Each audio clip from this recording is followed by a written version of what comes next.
Il mondo è composto di molte cose e noi siamo parte di questo mondo.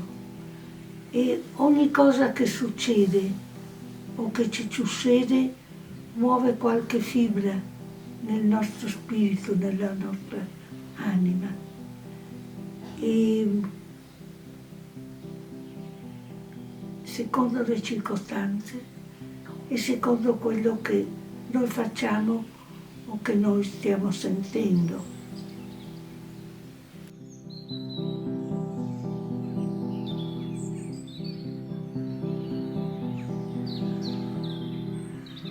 Linda Kohen has a profound understanding of what it means to watch something disappear from your world. Having fled from Jewish persecution in Italy in 1939 and then from the Uruguay coup d'etat in 1973. From this uncertainty arose Linda's understanding that her greatest keepsake would be her memory. For over 70 years, Linda Kohen has painted her self-portrait, an ever-evolving, intimate reflection on her daily life. Linda depicts the hours of her days through the objects that represent them, her home, herself, and whatever else surrounds her. Alcuni oggetti che uso giornalmente e molte volte da minuto a minuto mi sono diventati molte volte indispensabili e quindi diventano parte di me e io parte loro. Sono diventati parte della mia persona. Linda holds a unique tenderness for even the most trivial subjects.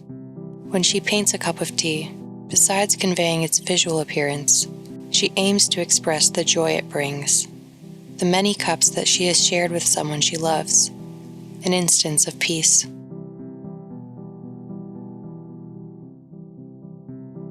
The undisturbed scenes from her home seem hushed up until the moment a viewer confronts a painting. In that instant, we can almost hear the floorboards creak beneath our feet as we tread lightly through Linda's private life. We are drawn into the mystery of it all, muted colors and gestural forms, and the sense that there is something else concealed, hidden in some secret chamber. The implied absence overwhelms us with intrigue, and we cannot help but wonder what Linda has painted, which is no longer present. In 2020, Linda Kohen held her solo exhibition, Spare Room, at Piero Atchugarry Gallery in Miami, offering a new entry point into the artist's compendious record of her personal life. Spare Room delves into the interior spaces that Linda creates, revisiting early oil paintings from the 1980s through early 2000s. Alongside her 2005 painting installation, Gran Biombo, we begin to see familiar scenes from Linda's home reappear throughout her many years as an artist. Arriving at her most recent drawings, created in the throes of the pandemic, we see her quiet world of paintings begin to tremble from the charge of memory that has been building in her home for decades. Collectively, the exhibited works define her earnest and autobiographical approach to confronting the implications of image-making and extend the artist's ever-present invitation to join in her perspective.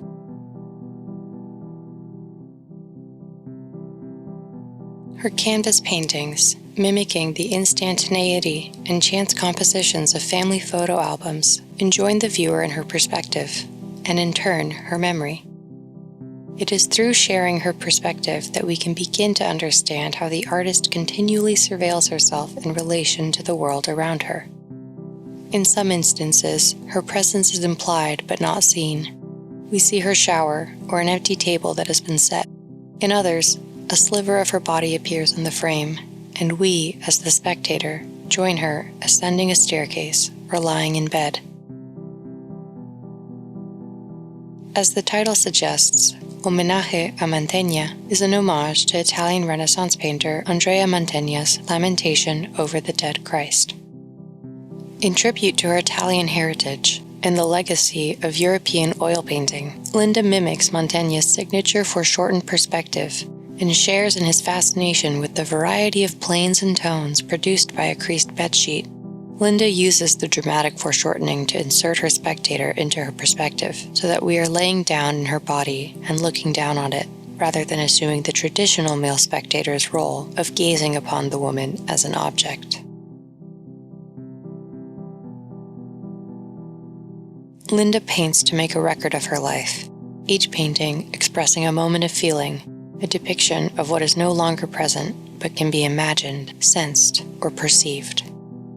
Completed a year after her husband Rafael passed away, He Dormido Sola is the only true self-portrait in the entire exhibition. Just as her other self-portraits present foreshortened fragments as a suggestion of a greater whole, Linda presents herself as the remaining half, left behind after her husband's passing. An overpowering sense of absence fills the frame as her arm reaches out to where he would sleep next to her, and her body spreads across the bed to fill the empty space.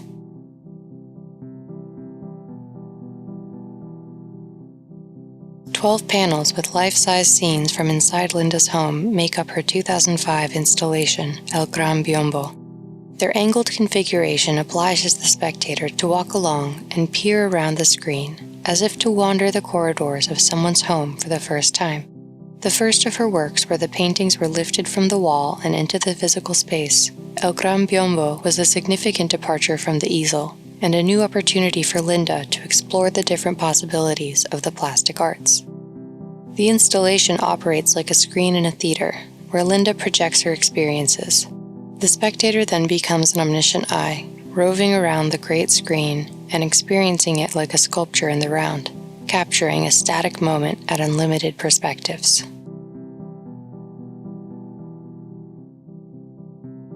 A grouping of miniature biombos, more aptly named biombitos, precede El Gran Biombo in the gallery space.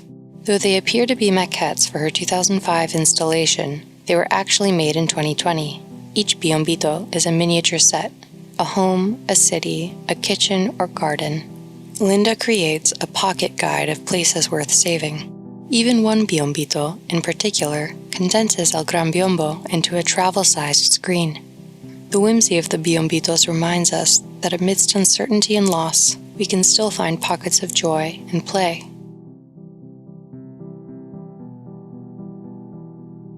"44 charcoal drawings that Kohen created in isolation reflect El Gran Biombo so that the spectator can walk between the original and its echo, with 15 years hanging heavy in the air." Le opere, di questi schizzi spontanei, leggeri, a carboncino, mi hanno permesso di scovare nuove prospettive della casa. E con queste che ho potuto aggiungere, completano la vista che è stata già dipinta nel paravento. A new hierarchy of details emerges in Linda's return to El Gran Biombo, as the artist's meticulous representation of her home is exchanged for a spontaneous impression. Walking in and around El Gran Biombo and its reflections, Linda's work starts to feel like a puzzle that we can solve, as we attempt to match the drawings with their original paintings.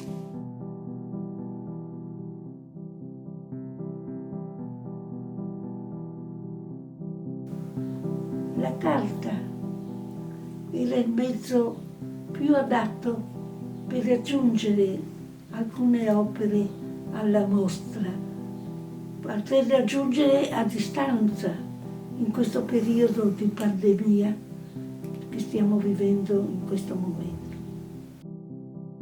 We can see the biombitos and the charcoal drawings as attempts by the artist to adapt to the challenges of art making during a pandemic, opting for mediums and scales that suit the new meaning of traveling show. But the choice in medium also allowed for abundance. In addition to her 44 charcoal drawings, Linda created 92 drawings on tracing paper spread out against a painted wall. The spontaneous and haphazard display feels incomplete because it is only the first half of a greater activation. Linda created the drawings with the intention of giving them away for free. Impossible to collect or purchase, they eliminate any idea of assigned value or ownership. Instead, Linda proposes an equal relationship between artist and spectator, wherein each drawing is to be exchanged for a drawing of your own.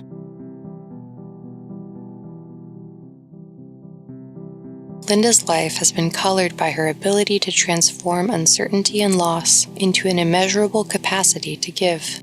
The vacant spaces in her work evoke memories of something long gone, but also indicate that there is now an opening, a spare room within. This spare room, that implied absence, felt in empty spaces and subdued colors, becomes indistinguishable with longing.